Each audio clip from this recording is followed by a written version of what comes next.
Question is, as on the order paper. Shadow Minister Sandy Martin. Thank you, Madam Deputy Speaker.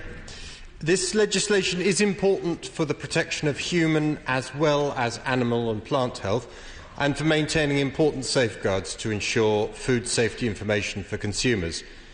The Government can easily ensure the maintenance of these safeguards by agreeing with us that there should be a permanent and comprehensive UK-EU customs union, close alignment with the single market, dynamic alignment on rights and protections, and clear commitments on participation in EU agencies.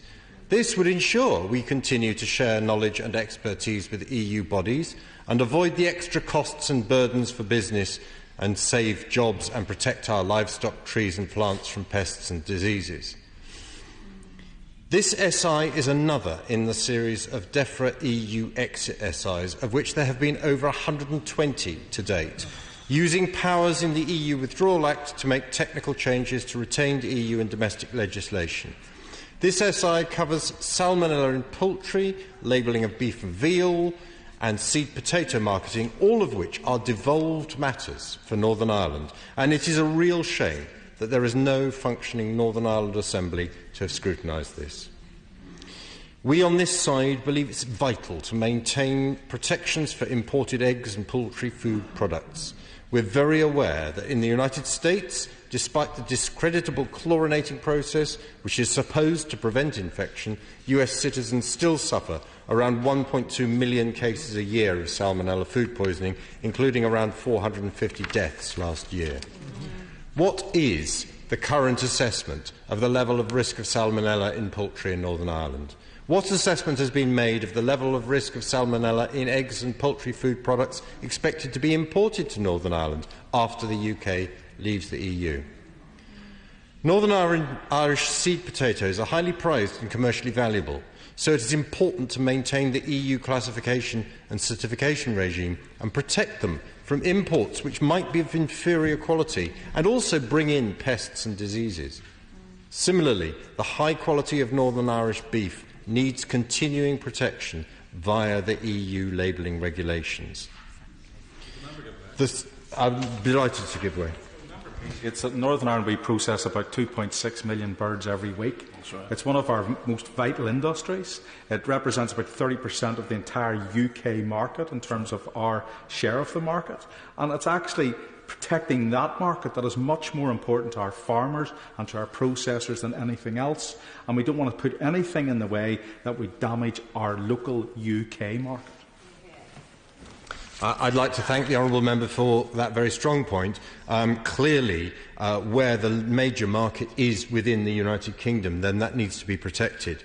But there is always the danger, of course, not just of loss of other markets, but also of loss of the UK market if inferior and cheaper poultry were able to be imported into the UK from other countries. The value of the protection of good quality food from the European Union is one of the major planks that the EU has operated, and this SI is an attempt to try and salvage some of that. But whether it will be successful or not, of course, depends very largely on all sorts of other issues. The succession of different versions of this SI, each of them with errors and omissions, does not inspire confidence. Despite it now being on its fourth version, it looks like there may be still an error in Regulation 9B, which amends the seed potatoes regulations Northern Ireland 2016, Regulation 4.3b. So can the Minister confirm that the substitute wording should have two wheres rather than one where and one were?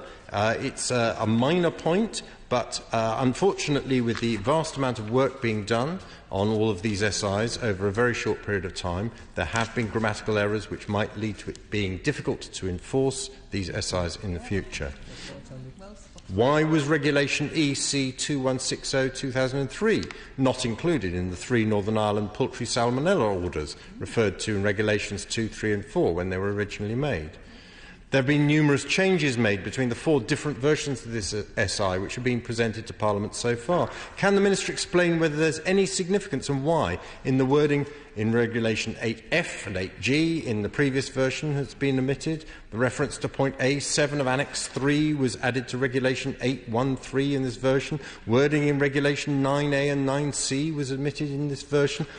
There are various changes that have been made, and it is extremely difficult to follow these changes or to work out why they have been made. Will the Minister commit to correct any errors that are identified and ensure that Parliament has the opportunity to consider how stakeholders can be better engaged in the scrutiny of secondary legislation in future, as suggested by the Green Alliance?